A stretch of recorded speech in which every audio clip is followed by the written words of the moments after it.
Hi guys, it's Debbie with Debbie J's Crafting Corner. Today I'm going to be playing with some foil, or as I'm wanting to call it, we're going to have a hot foil frenzy. I'm starting off with just a few of my new glimmer plates. This one is the... had it over here. This one is the Plaid Tidings background. I've got the Flourished Tree, and I've got my Glimmer Essential Solid, which is a diamond, and of course the essential diamonds that I've been using on so many of my cards right now because I'm loving that diamond shape. You guys know I'm kind of into ovals, and this isn't an oval, but this I think is pretty cool. Much more interesting than having it just flat. So what I'm going to start off with, and I was planning on doing just a couple of cards, but I have a feeling I'm going to wind up with quite a few more. I did do a test run with this guy, and this turned out so pretty, so that is going to go on the front of a card. I've got some extra pieces cut out here to be, give a little bit, but not too much dimension for that on those cards.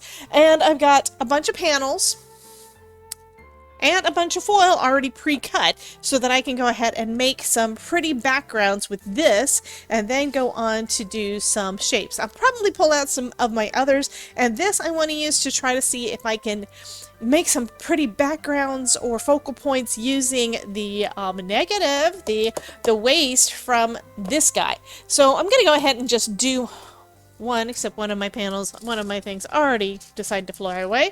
So I'm just going to lay this right down with the pretty side down, grab out one of my panels. I think for the first one I'm going to go red with gold. That should be pretty.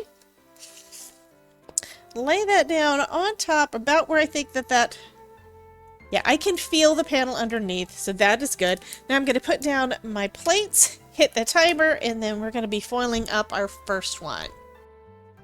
So the light has stopped blinking. I'm going to go ahead and pull this off gently, because that's what usually I mess up on. I wind up shifting it a little bit. I'm going to gently put this through my machine. The hard part is usually getting from the platform to the machine to get this part done. Okay, just a slow roll through there. And then let's take a look and see what we've got. So I can already tell, just looking at it this way, that it has done some pretty decent foiling. You can see that by all of those indentations. That is where the heat has bonded the foil with the cardstock. And now I have a wonderful plaid background. That is just too pretty. And then I've also got this waste foil that I'm going to be able to use on another card. And I think what I'm going to do is I'm going to go ahead and give this part a try. I have not done it yet. This one is a pretty big piece of foil. So I think what I'm going to do is I'm going to take out my diamond, and I'm going to take out one of the other shapes that I've got. And I want to try to, well, let me go ahead and put it right in the center. There we go. And then lay this one down, lined up with that grid line there. And lay this down flat, hit that timer button. Okay, so I had an oops. I did a reveal of this, and it turned out pretty without the camera on. So sorry about that, guys. I think this is really cool having that kind of as the focal center of the card, and that means you can put something else over the top of it and still have your white space, so it'll still look clean and simple, and it's really not that much effort. Well, I'm going to go ahead and just get a bunch of things foiled up, and I am going to show you guys the reveals, and then we'll put together a card.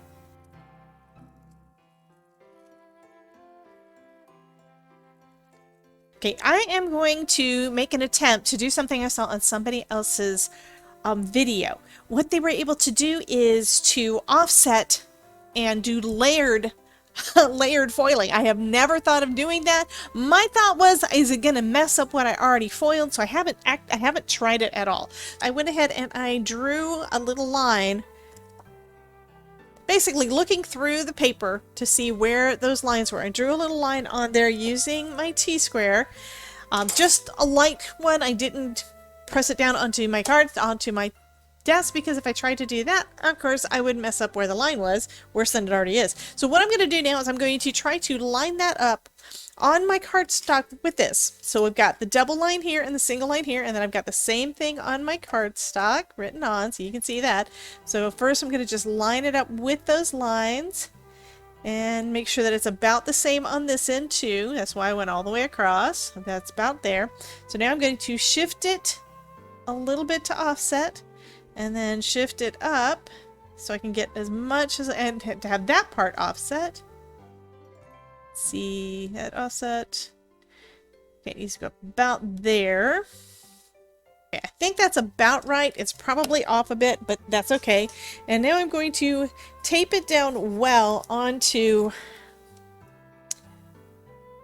the glimmer plate. So I'm going to fold this back and put my foil down, and I am going to try to, well, I'm going to try to make sure that I get it pretty much underneath that edge, because otherwise it's very likely that I'm going to miss part of it. Oh, and I need to do pretty side down. Okay, now I'm going to put it onto my glimmer platform and let that, and set the timer, and then once we're done, we will see what it looks like. So let's see how I did. This is my first attempt at trying to do something like this with layering of my glimmer, but I'm hoping, I've got my fingers crossed, guys. I'm hoping this is going to turn out good. Okay, so here we go.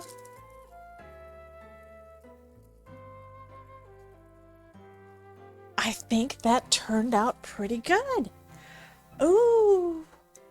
Thinking it would probably look even better with red and green together, but I mean, look at that. And just looking over it, I know that I did the red first, and you guys can't really see it, but I can. And I didn't get it perfect. I've got some overlap there, but that's okay. The gold, which is what I did last, is basically on top of the red. So that is absolutely an option. But I think that turned out pretty good. That is going to be a cool background. And then if I wanted to, I could always like ink blend over it. I think that is going to be pretty nice.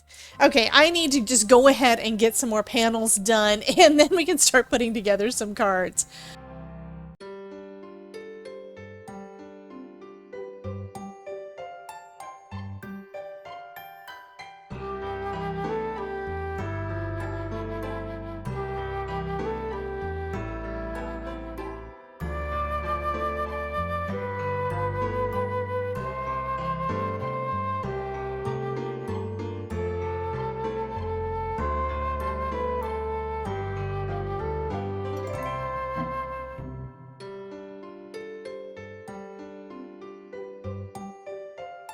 Oh my goodness, that was a lot of foiling.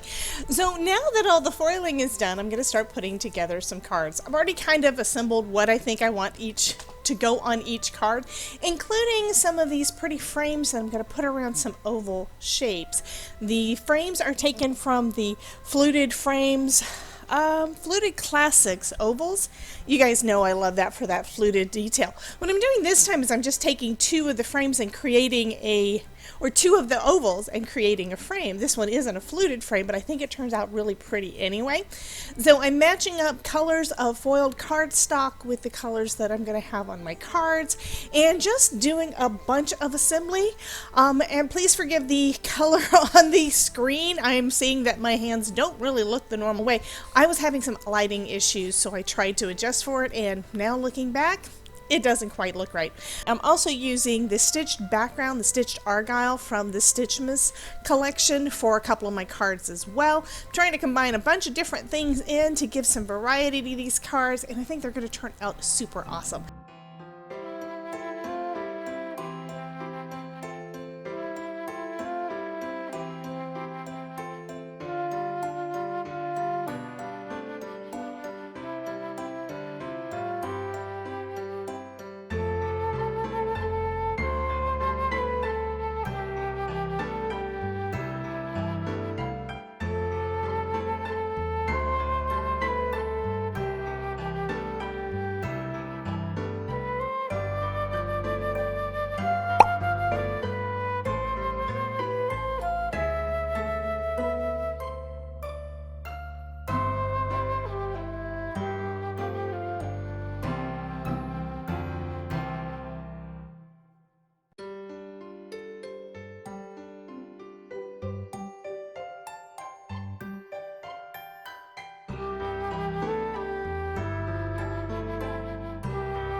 Okay, so when I said I was going to do a foiling frenzy, I really did not expect myself to go this crazy. I have got a ton of panels still to use on additional cards. I've got the ovals that I cut out when I was making the frames to go on some of the cards, so I've still got some of those to play with.